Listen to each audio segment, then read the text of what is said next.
What's happening, ladies and gentlemen? Welcome back to the channel. I want to talk about a serious situation that I seen. It's kind of going viral. Some of you may have seen it.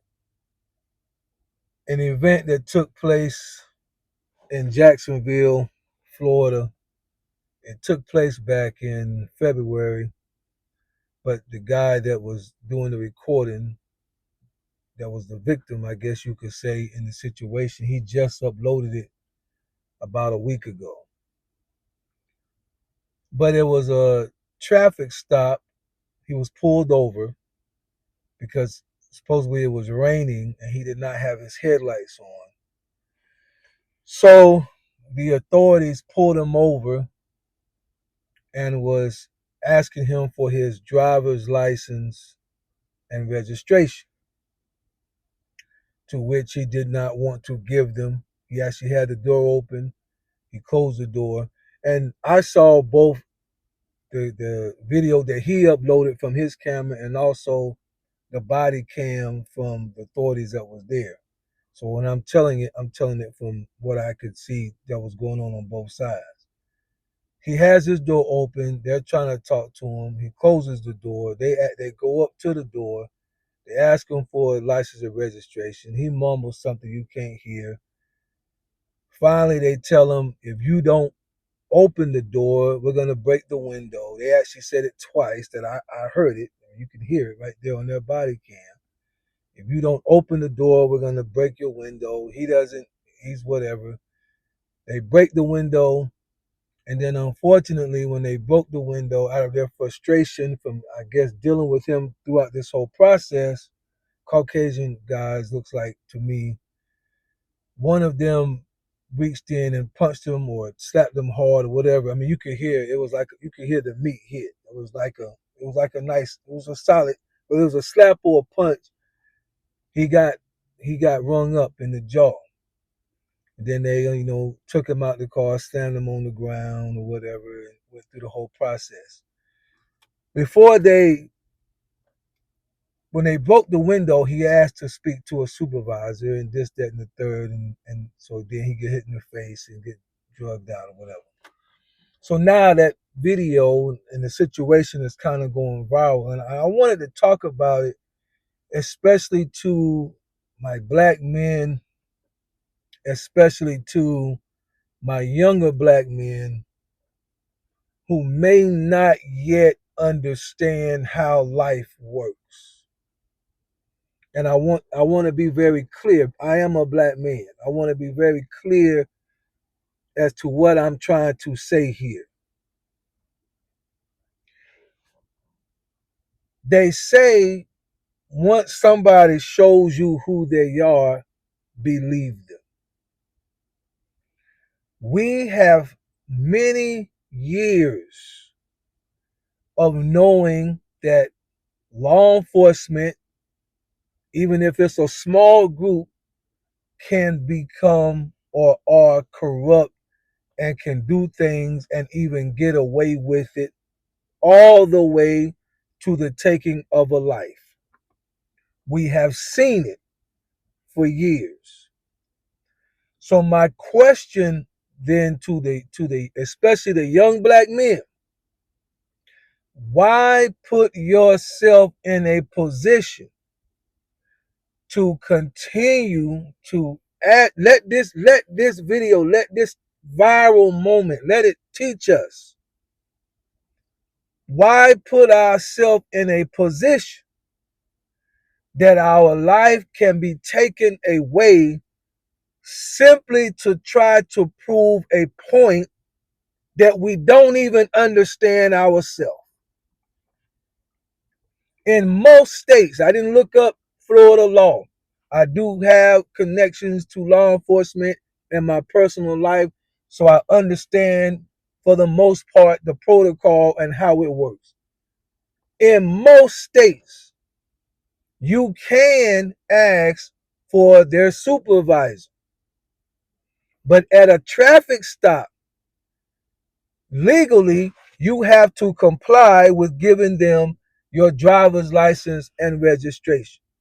And by asking for their supervisor does not mean that they have to stop and wait for the supervisor to show up before they finish the traffic stop.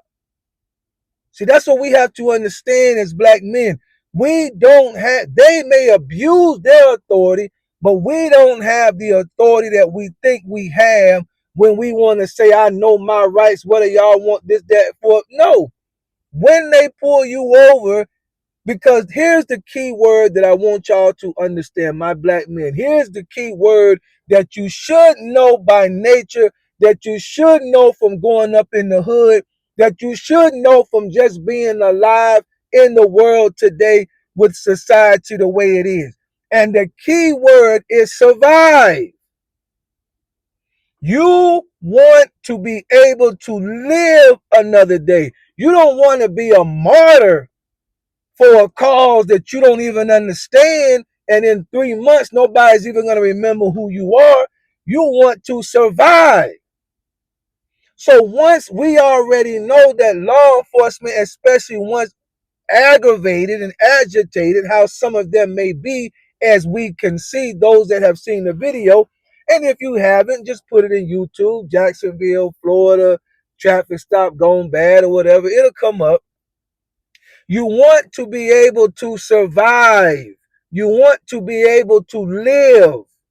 It does not mean that what they did was right.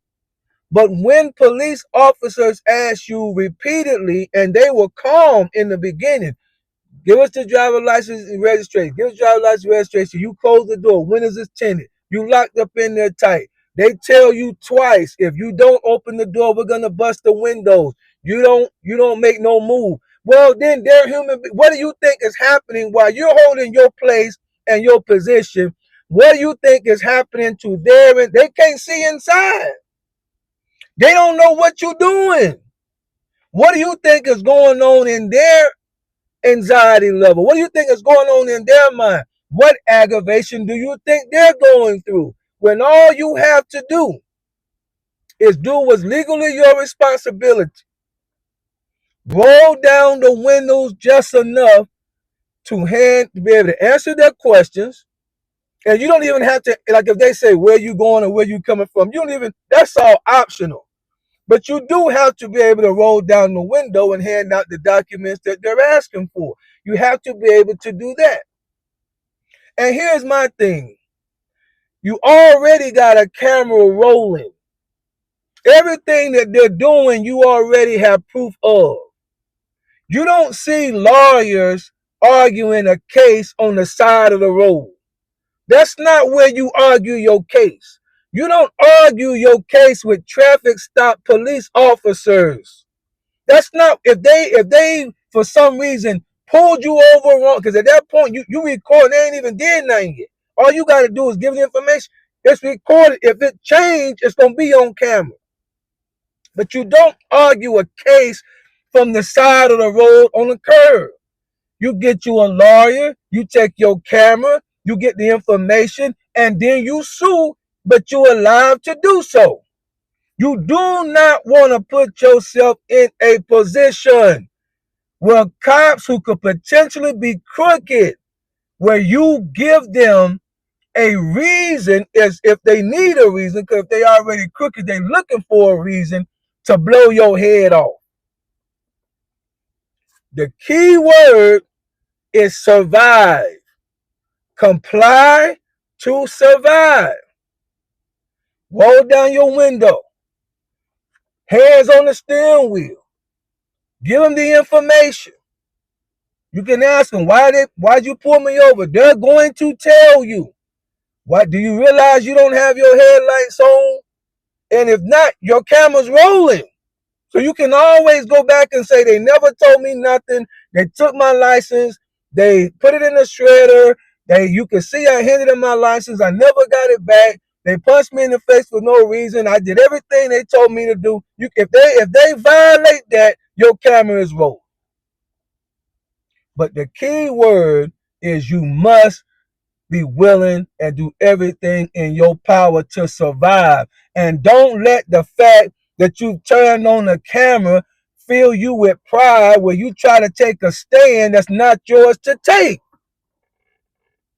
They do not have to wait for their supervisor to come to complete their traffic stop. But you do have to give them the information that they have asked for. Now, with that being said, if you say, well, Professor X, what should happen in this situation? I think that the young man that did not comply, he should be given a fine for not complying with whatever that they asked him to do. That's what I'm going to say. He should be given a fine, whatever that ticket is for not having the headlights on, whatever that ticket is, he should have to pay. And then I think he should sue the police officer or whatever, the police force there, and get paid very well for being punched in the face, I believe at least twice, the way that he was. They can take his ticket out of that pay. That's what I think should happen. But the key word is survive. They have already shown us they're not playing no games. And these guys were not even elevated in the beginning. Surely you could have worked something out. But the key word is survive. You have to be able to live to tell the story. Got it? Bye.